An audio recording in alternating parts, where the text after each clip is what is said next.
Should I wait? Whatever you want. Okay. It's your call. Your meeting. Well, I was just wondering because the screen is still. Governance Committee, February 4th, 2025. Mr. Clerk, can you please call the roll? President Bears, Present. Vice President Collins, Councilor Lazaro, Councilor Scarpelli, Chair Singh. Presidents, 5 present, none absent. Councilor Callahan is also here with us tonight. Paper 24-468, resolution to discuss updates to the city charter. This is the second substantive meeting with us reviewing the Charter Study Committee's recommendations as we've received them from the mayor's office.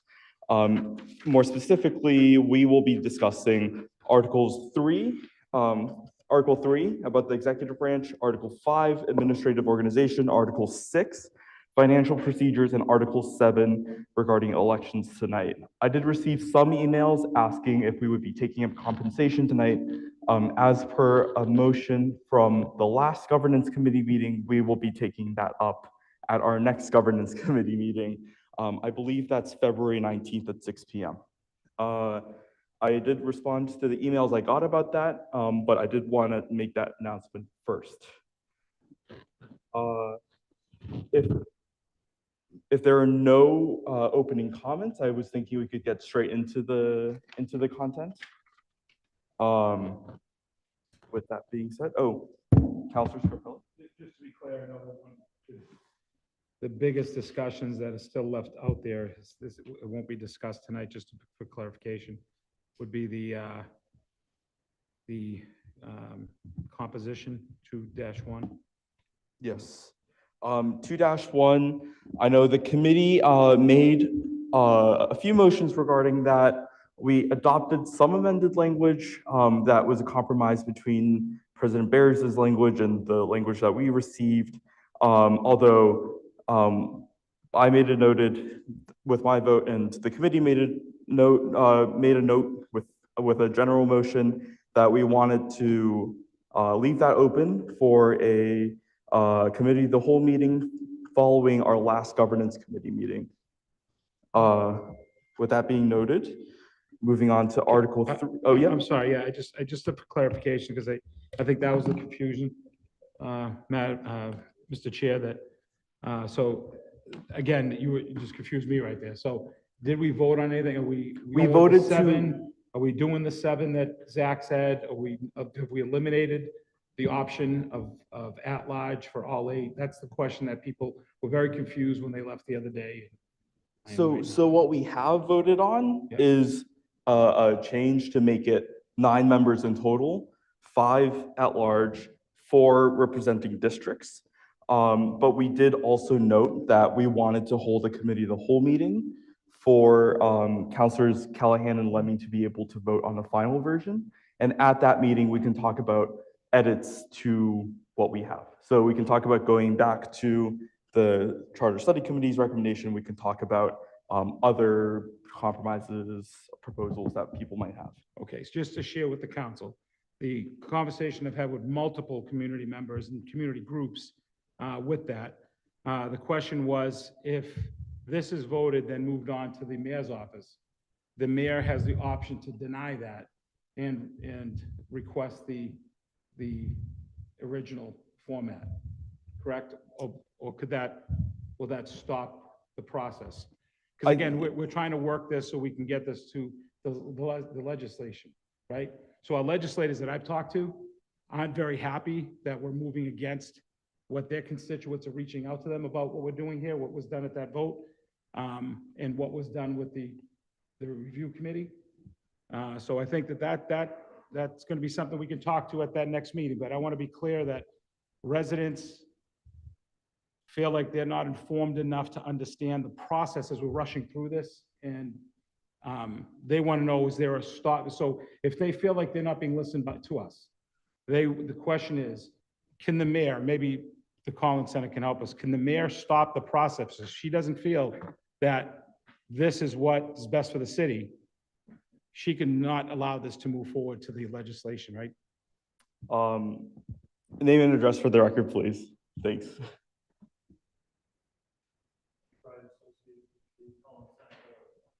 Boston. Thank you, Mr. Wright.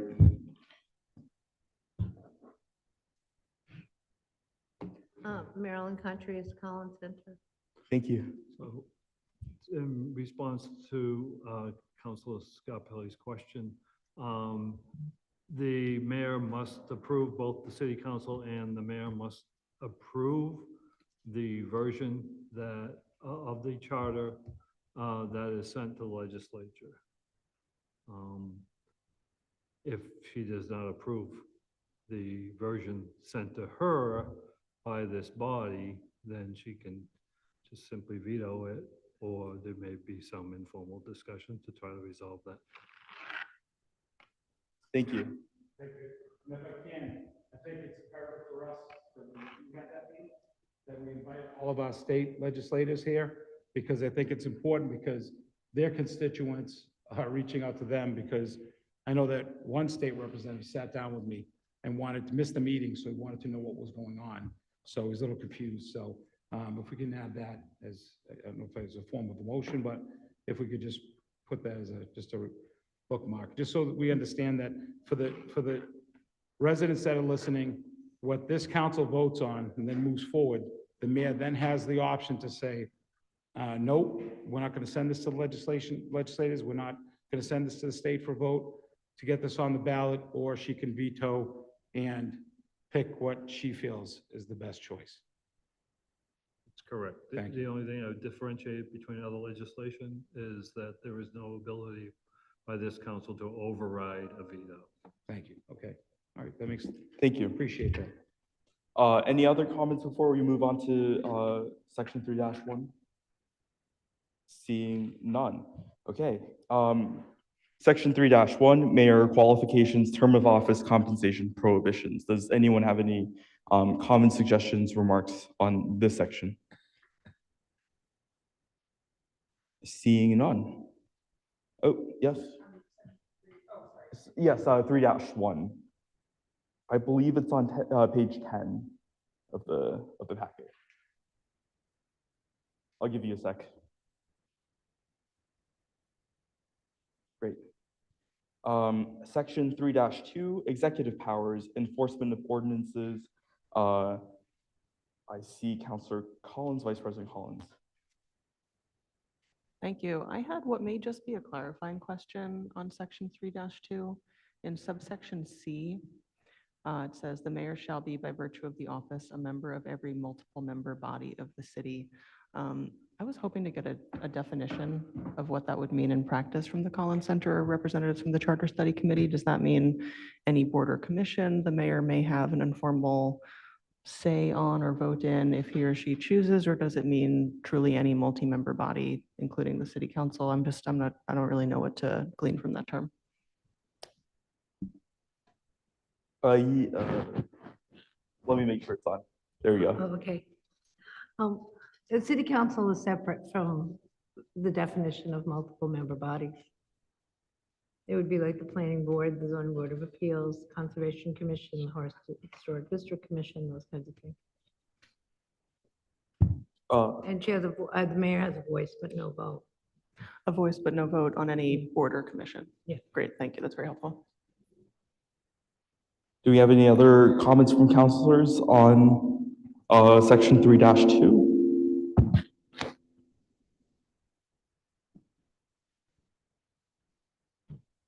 I had one question, just to ask if this is standard practice for city charters. I am not familiar that this is present practice in Medford, and I just wanted to ask if this is very standard. Oh, in terms of the being on boards, Mm. it does show up in the more recent charters.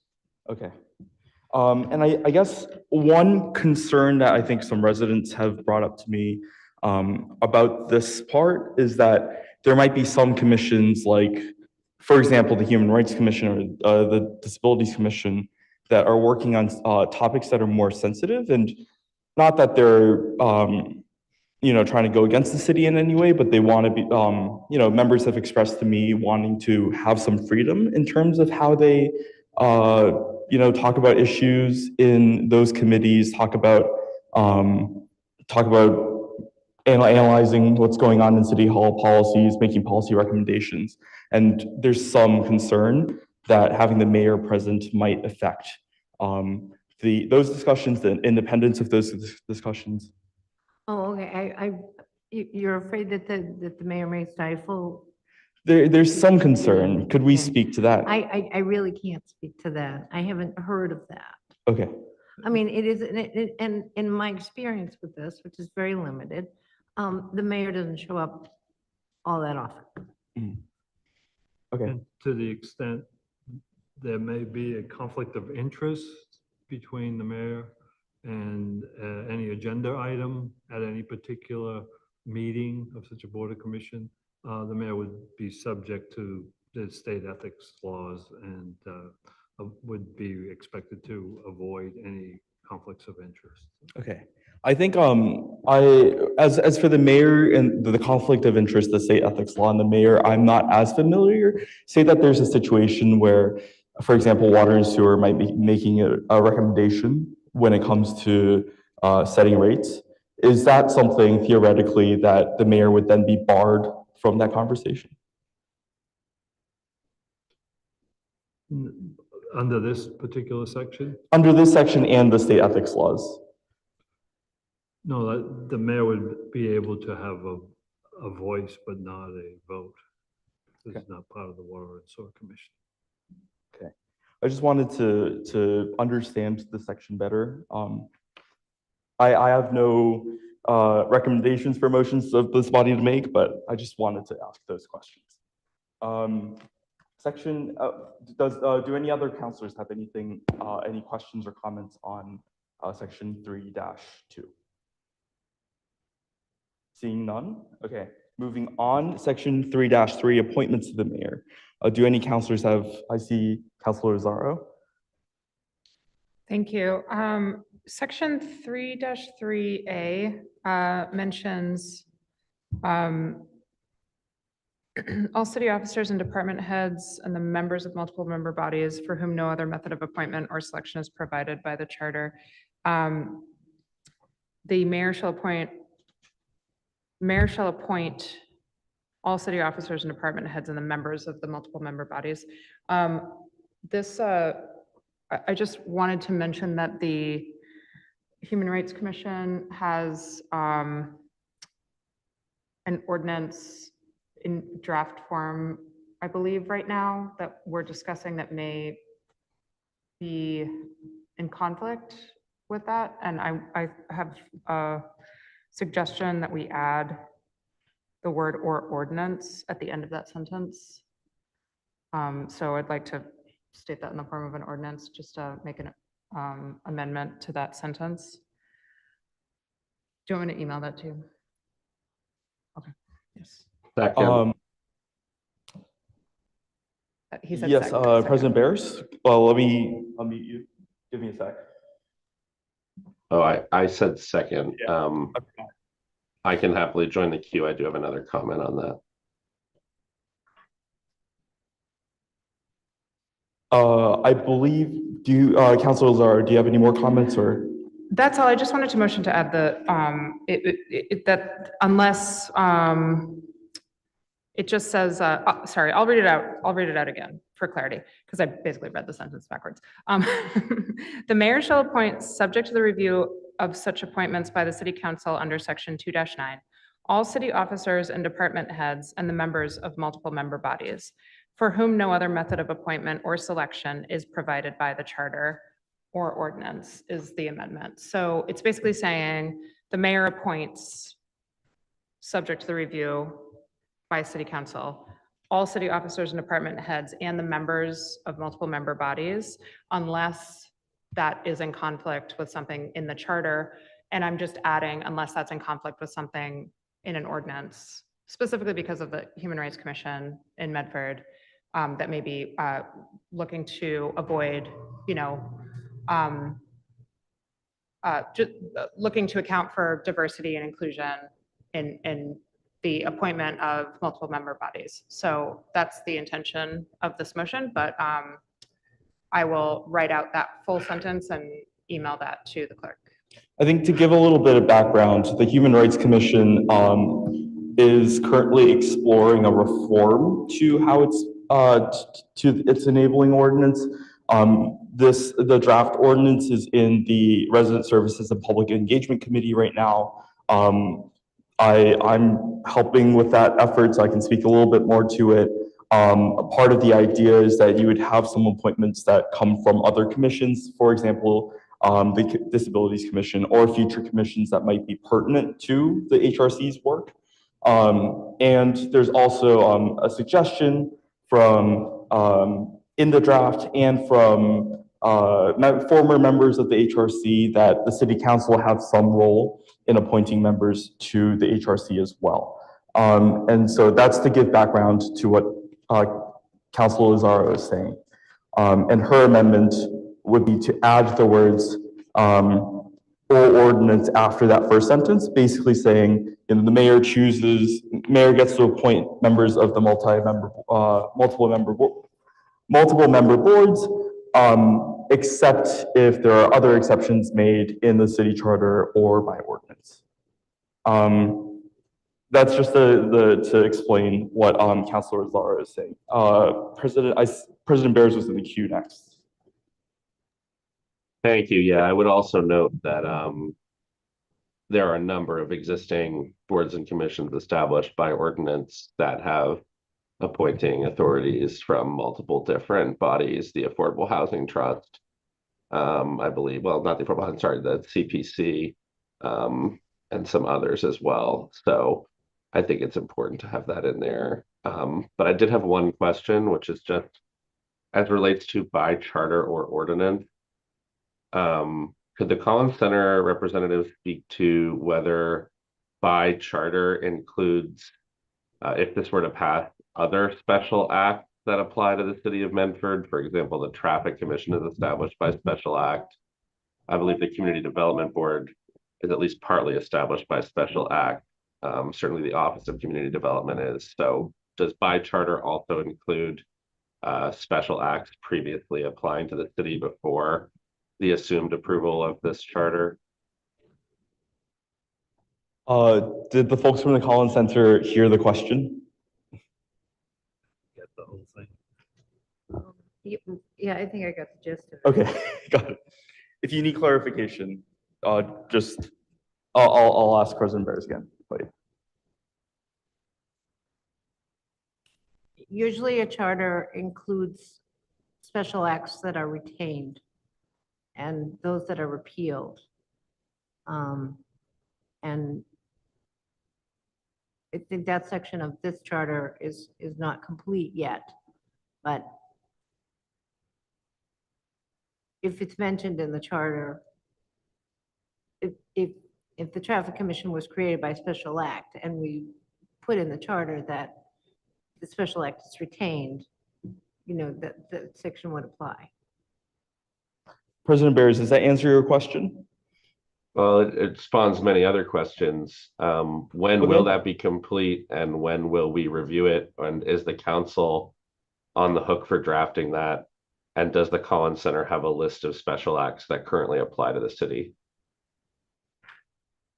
We will probably have it when you discuss Article 9. President Bears, Okay. do you have any follow-up questions? Great. Nope, that's good. Thank you. Thank you, President Bears. Does the Collins Center have any anything to add when it comes to the discussion about adding the words by ordinance into that sentence? Or is there? Okay, I'm seeing head shaking. I know Council Lazaro has a motion. Do we have a second on that motion?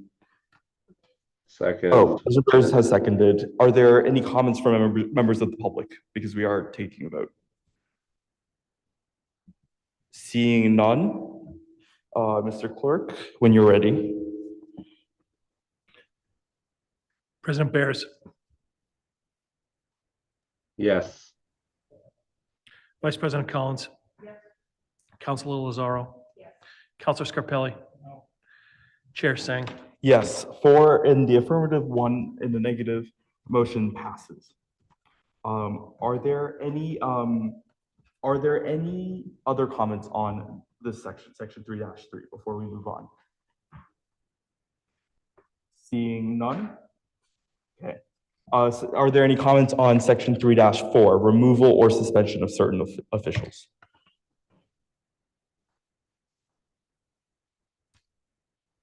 Seeing none. Are there any questions, comments, motions on section 3-5, temporary appointments to city offices? I don't see any from counselors. I did have one thing I just wanted to ask / note. The section 3-5B about temporary appointments, extensions.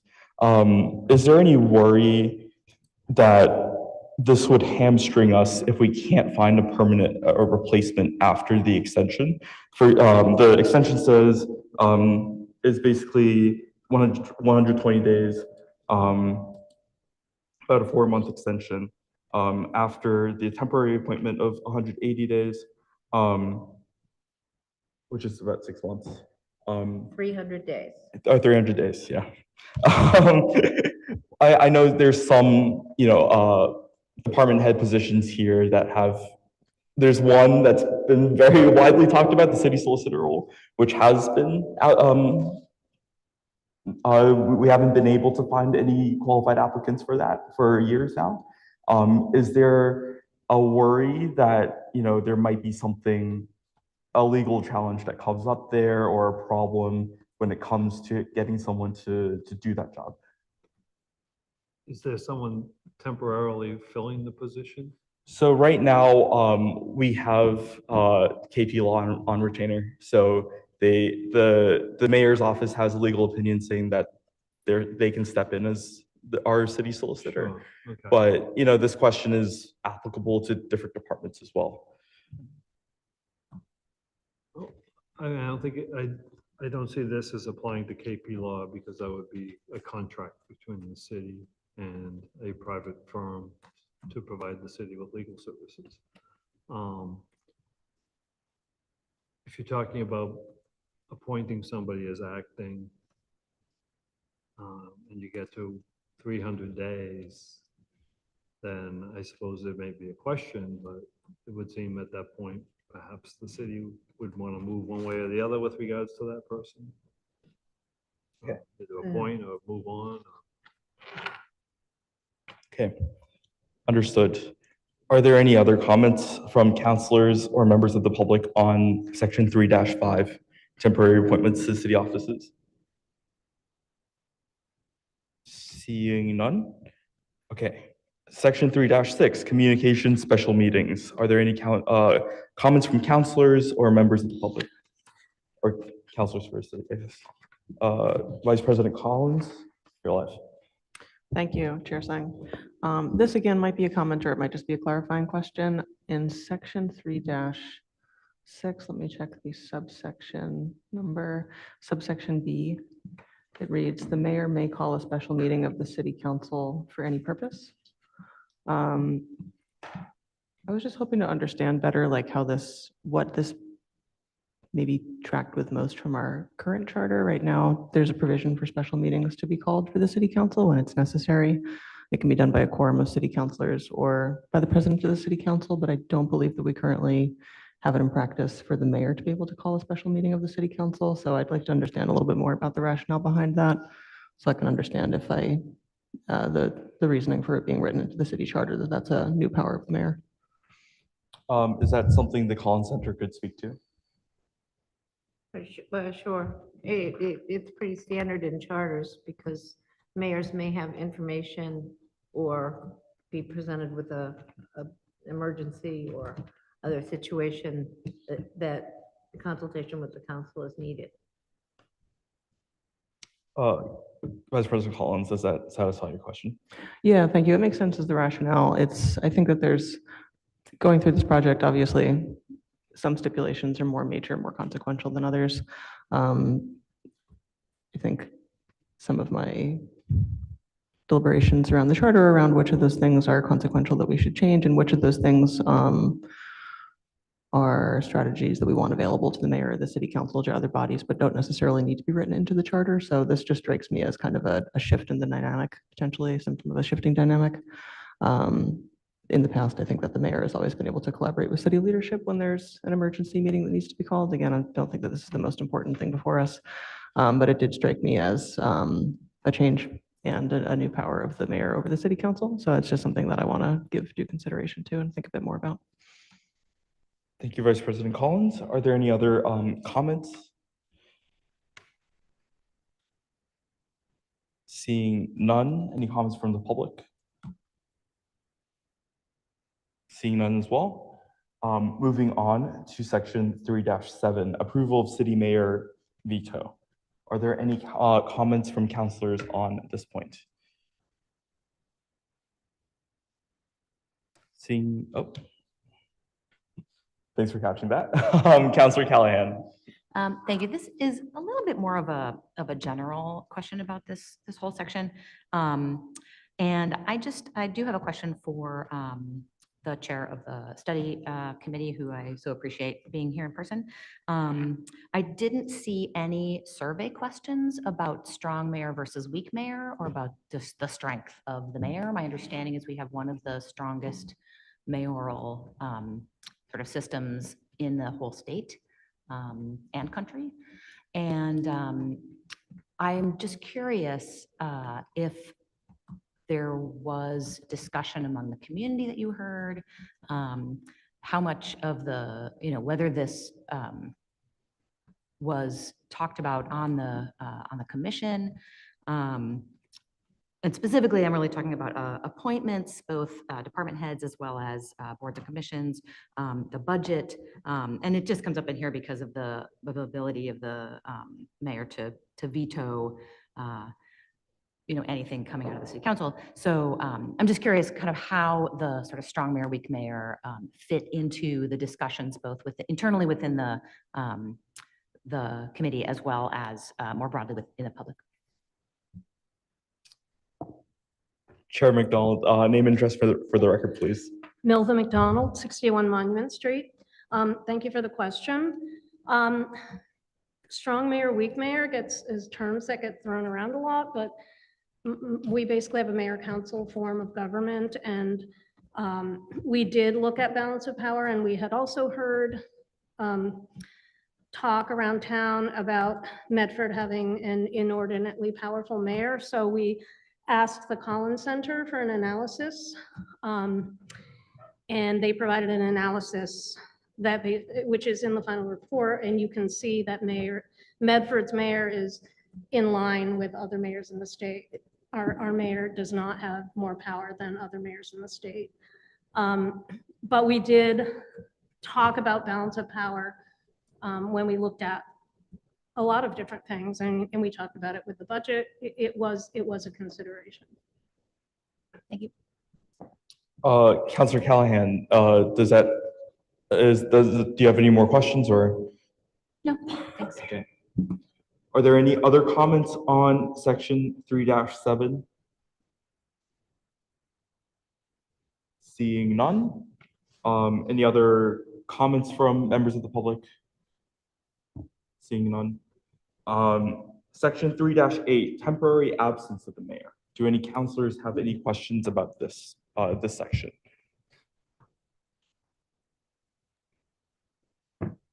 Seeing none from Just yes, one question. Assuming an extended absence, what would would the acting mayor? I just think I would find it very difficult for any counselor to take on the role of acting mayor for months. Would that person receive the compensation of the mayor? It's just unclear to me how that would work, especially given that counselors have other jobs and would likely. Is that a question for discussion or a question for the Collins Center? Oh, I mean, I don't have a proposal. I'm just wondering how has this worked in other communities? it seems like an acting mayor coming from the council would have to take a leave from their full-time job to fulfill that role. How would they be compensated? Understood. Okay. Would the folks from the Collins Center have a response or examples of different cities where someone might have stepped in as an acting mayor and how the compensation would work in that situation? This is a standard provision. The point, the premise behind it is that someone elected by the voters of the city should serve as the mayor Is, or in the absence of the mayor. I have a quick follow-up question for that. Would it then make sense then in the compensation section in somewhere in this charter to note that if someone is serving, if a counselor is serving as acting mayor, they should be compensated for that work, for that full-time work? This is for temporary absence, so that would be up to you. Okay. I note that as something the council might want to take up when we talk about compensation at the next governance committee meeting. President Bears, do you have any more questions? Yeah, Or I guess comments? just as written now, what would you say that this charter would compensate an acting mayor from who is a member of the council?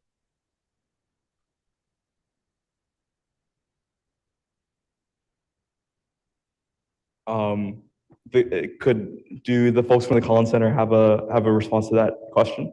No. There's no response to know. that question. Okay, so yeah, I think we need to clarify what that is if it's unclear in the language as written. Yeah, I think that's an important note. Thank you, President Barris. Do you have any more questions or comments? All set, thank you. Thank you. I had a quick question or two about logistics technicalities. The first one is just statutory or charter language.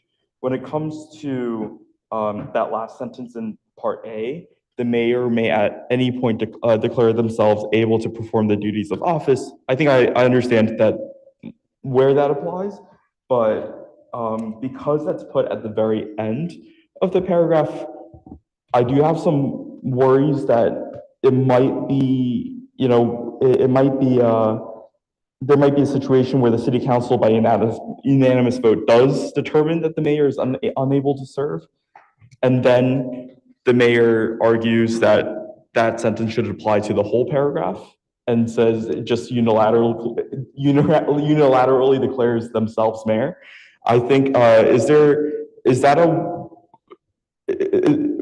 a worry that we should have? And is there, clarifying language we could have put in there about this? I'm not thinking of any offhand. Okay. This is standard. This is person's on vacation, person has an operation, person has to leave town because something happened to a relative out of state. That's what these things are for. And it's actually become less and less of an issue with technology being the way it has developed over the last few decades, where you can be anywhere in the world and still participate by Zoom or. If that is the intention then of language like this, is there a worry, or is there any worry that a city council could, future city council could abuse the language written here? And, if they don't like the mayor and everyone on the city council doesn't like whoever the mayor is, votes to. Oh, well, I think you're headed to court then. Yeah. Okay. I see Councilor Vice President Collins. Thank you, Chair Singh. I appreciate you bringing that up. It was something that I had highlighted in my initial read. And the last sentence, as you noted, and just, again, doing as we have to do, reading this with a fine tooth comb, kind of looking for areas where there could potentially be confusion. Totally heard that. I think with many of the issues that we're bringing up, I know it's unlikely that these things would ever be issues, but it is in a way our responsibility to look for things that could be, so we can make this document as airtight as it can be. So I flagged that as well. I'm glad you brought it up. And I think that if there's a way to kind of maintain the purpose of this article and make sure that, we're not leaving a stone unturned with if there's a more straightforward way of organizing this paragraph, so that it doesn't, there is no arbitrariness in how it could be, or there's no flexibility in how it could be read. I would be happy to consider that language at a future meeting. Maybe, and it won't end up changing. But in my initial read of it, I did read this paragraph, and at the end I was like, in what condition may the mayor declare themselves able, and how does that interplay with the city council's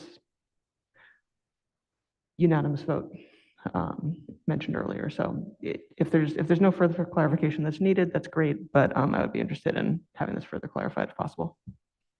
Thank you, Vice President Collins. I see President Bears on Zoom. Thanks. Yeah, I had the same initial question.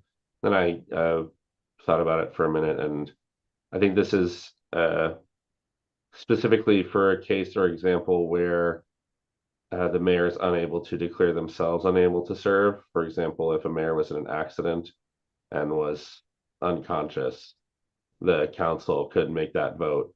I don't think it's intended to sit at the, if the council has a dispute over the mayor's competency and chooses to vote unanimously to remove the mayor, and the mayor is of sound enough mind to write and sign a letter saying that they do have the competency to serve as mayor, I think it solves for that. Essentially, that the council couldn't abuse the power because the mayor could immediately reinstate themselves. But in a situation where the mayor is unable to recuse themselves from the office because of some sort of unexpected event, that in that case, it would allow the council to take such a vote. Thank you, President Bears. I think that's how, I think I do read it that way too, but I just, statutory interpretation is something that is, shifting a lot these days, going back and forth a lot these days. So I think that's why I wanted to flag it. And I think, counselors can dwell on this. We can take this back up at a committee of the whole meeting as well, if needed, if any counselors feel is needed. President Bears, is your hand raised from before, or do you have anything else? Okay, great.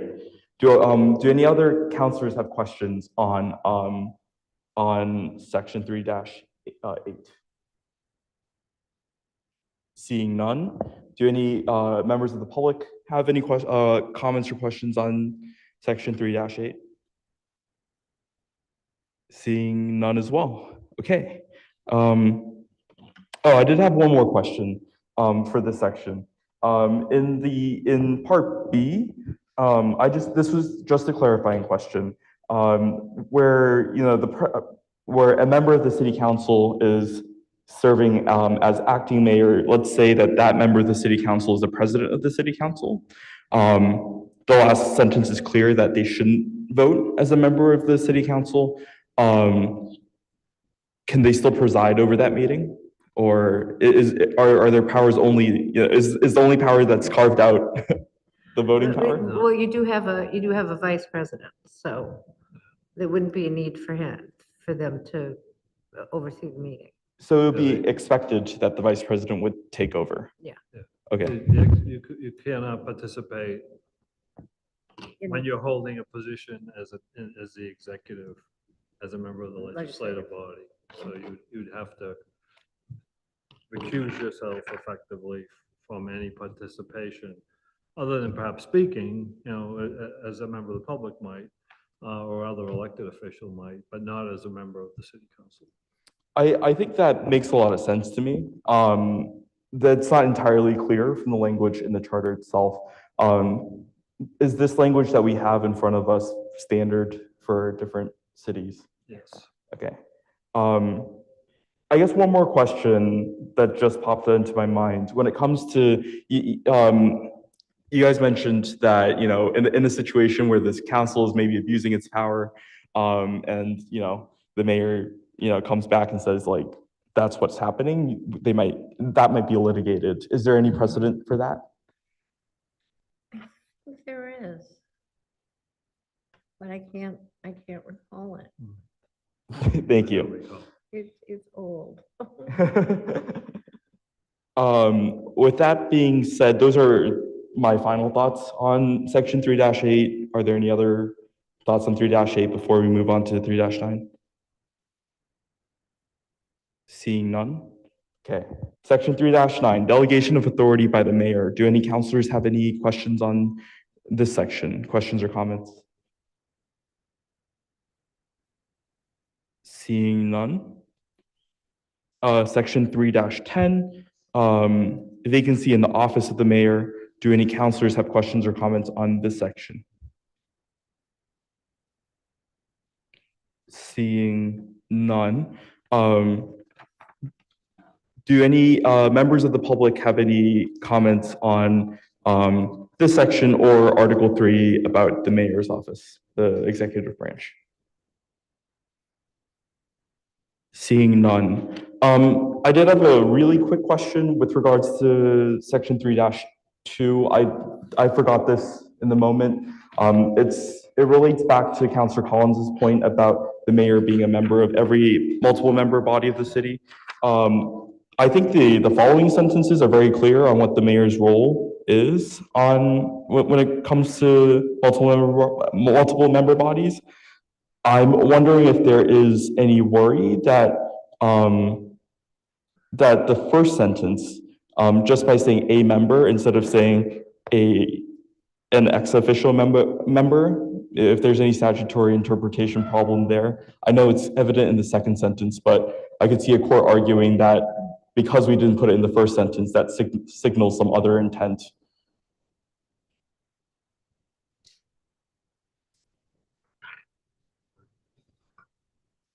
I don't. see it. Okay, go ahead.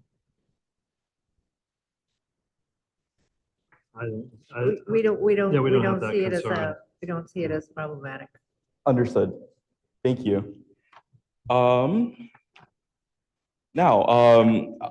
I'm seeing that there are no hands up, no requests to speak. Moving on to section 5, Article 5, administrative organization. Do any counselors have questions about section 5-1 about the organization of city agencies?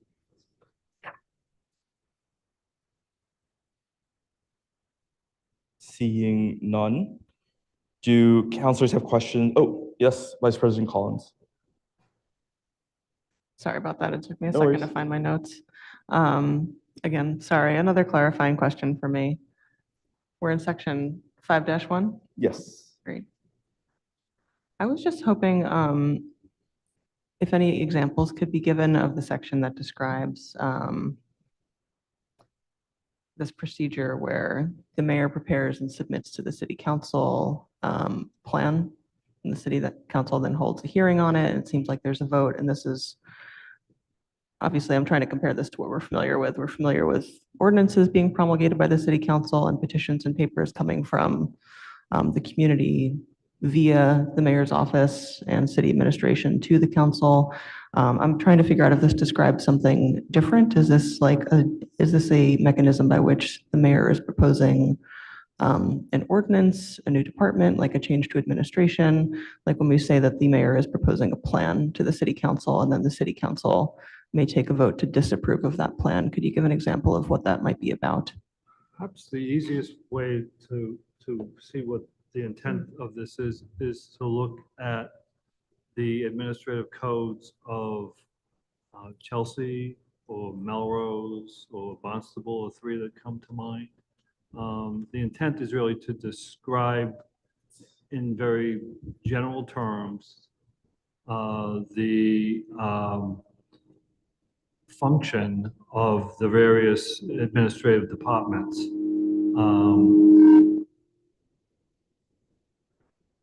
Departments, boards and commissions. So, but to the extent you want, an example might be helpful. Again, I'd refer you to Chelsea, Barnstable, Melrose. They all have administrative codes that are fairly easy to pull up and look at. So, Counselor Collins, does that satisfy your question?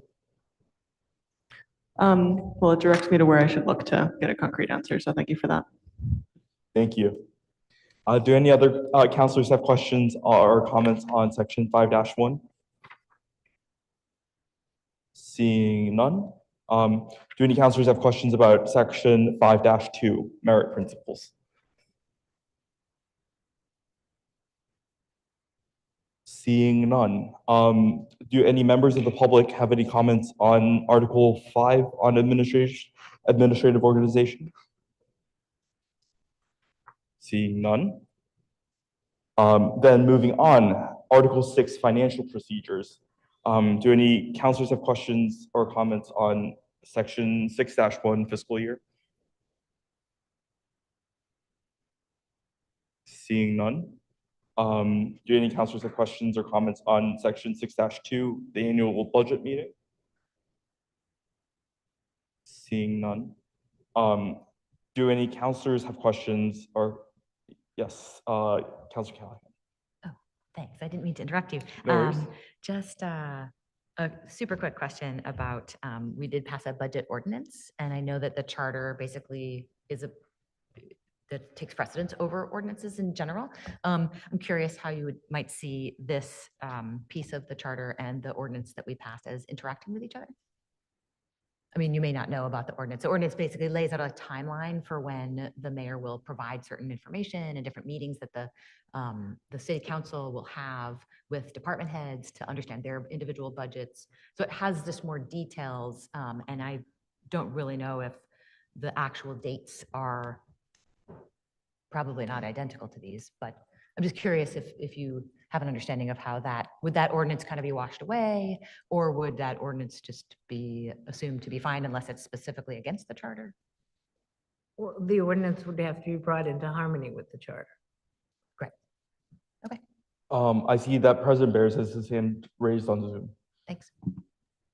Yeah, as I read it, this would add a budget meeting earlier than we have in the ordinance as it stands now. And it looks like it might make some small changes to the timelines that, we're currently complying with chapter 43 or 44 Mass General Law. I can never remember which one. But we might just need to make some adjustments around the beginning and the end to make sure the dates are in line. But other than that, it doesn't really affect the heart of the budget ordinance around the budget meetings. Thank you, President Bears. Are there any other questions or comments from counselors? Seeing none. Section 6-3, submission of operating budget message. Do any counselors have questions or comments on that? Seeing none. Section 6-4, action on the operating budget. Do any counselors have questions or comments on this section? Seeing none. Section 6-5, capital improvement plan. Do any counselors have questions or comments on this section? Seeing none. Section 6-6, independent audit. Do any counselors have any questions or comments on this section? None? See, we can do things pretty quickly here. Section 6-7, expenditures and excess of appropriations. Any counselors have questions or comments on this section? Seeing none. Okay. Do any members of the public have any questions or comments about Article 6, the financial procedures? I see a hand from Barry Ingber on Zoom. Name and address for the record, please, once we get you unmuted.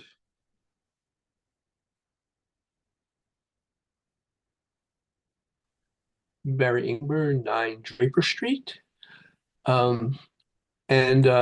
Just very briefly, I'm one of those who perceives a huge imbalance in power between the mayor and the council, and even if it's typical for the mayor-council form of government in Medford, it's still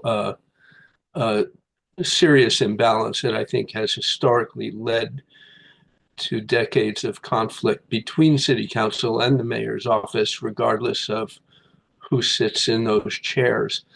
I think that one important way of addressing that imbalance would be to give the city council more discretion over the budget by allowing it to create or increase budget lines. I'm not sure what the legal parameters around that would be, but I would ask that both the council and the administration consider that. Thank you. Thank you, Barry. Going in person, name and address for the record, please.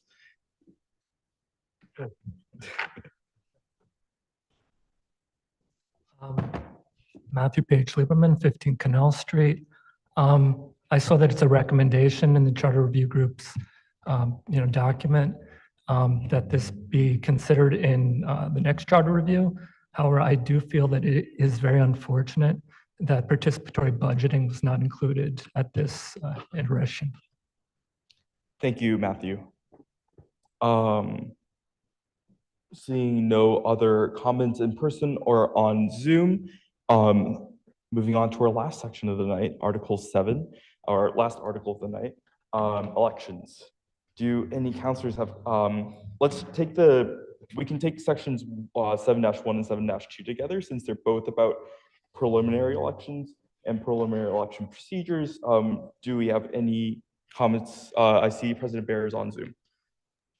Thank you. I just had one follow-up from our last meeting, which was regarding the language around including elections commission versus city clerk, since we use the elections commission model. But I also know that the Mass General Law that we adopted to move to the elections commission essentially says that the elections commission shall serve the function of the city clerk as it relates to elections. And I was wondering if the Collins Center had a chance to take a look at that and figure out how we should refer to our elections oversight body, the body that conducts elections here in Medford in the charter. Would the Collins Center have an answer to that question? We would change the reference to the Board of Election Commissioners. Great, then I would make a motion to replace the word city clerk with Board of Election Commissioners throughout Article 7. We have a motion from President Bears to change the references to the city clerk in Article 7 to Board of Election Commissioners, with a second from Councilor Lazzaro. Do we have any comments on that before we take a vote? Seeing none, when you're ready. Yes, yeah. Ready. Great. President Bears, Yes. Vice President Collins, Councilor Lazzaro, Councilor Scarpelli, Chair Singh. Yes, 4 in favor, one against, motion passes.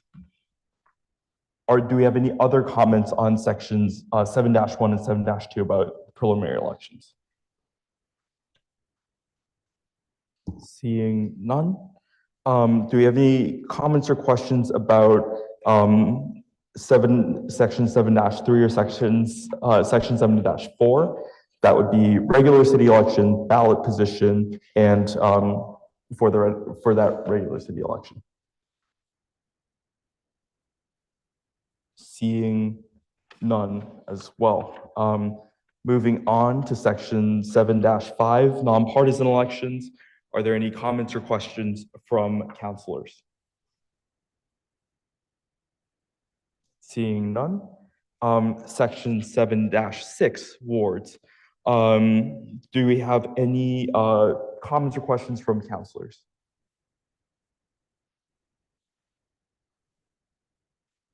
Seeing none, I did have one question.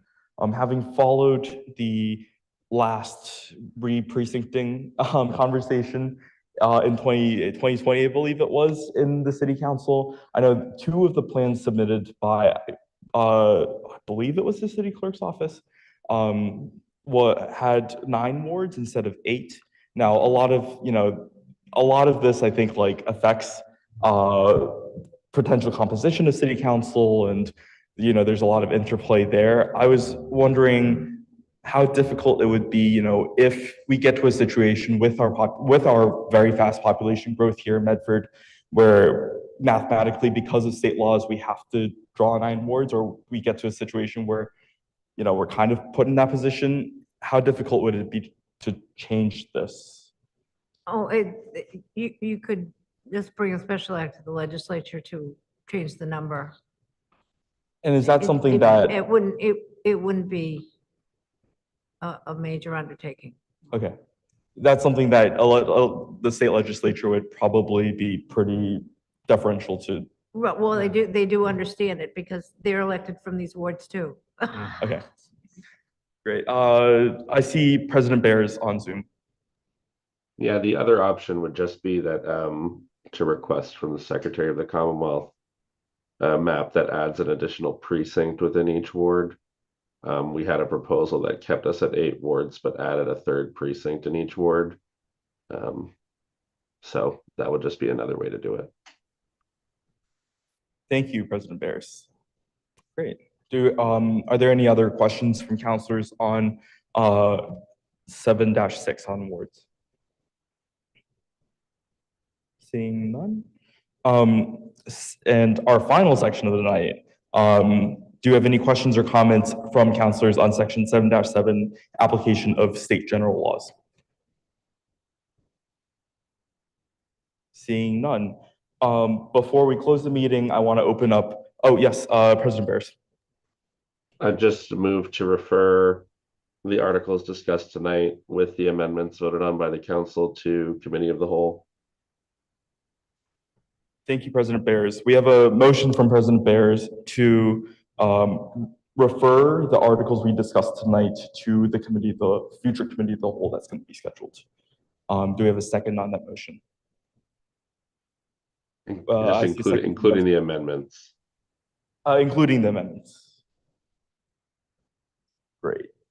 Do we have any, before we take out that vote, which I assume will be the last substantive vote, do we have any comments from the public about section 7 elections, or any general comments about the sections that we discussed tonight?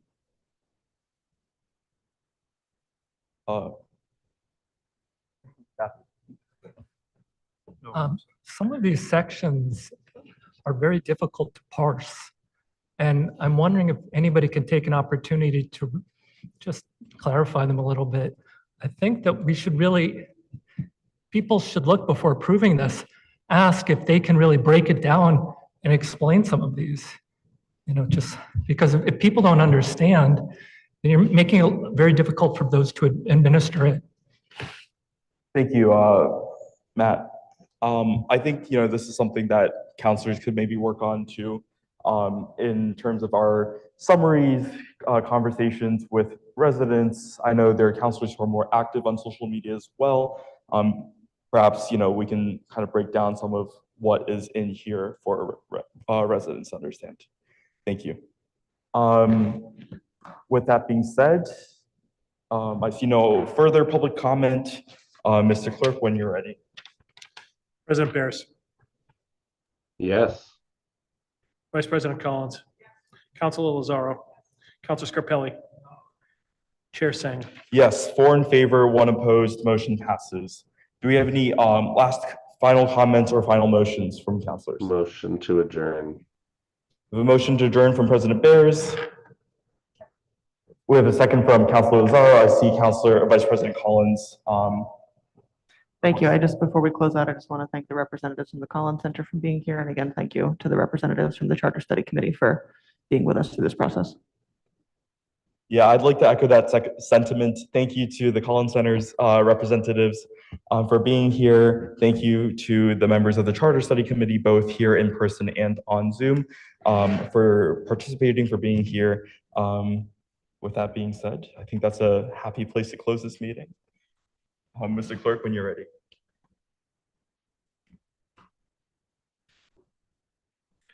President Bears, Yes.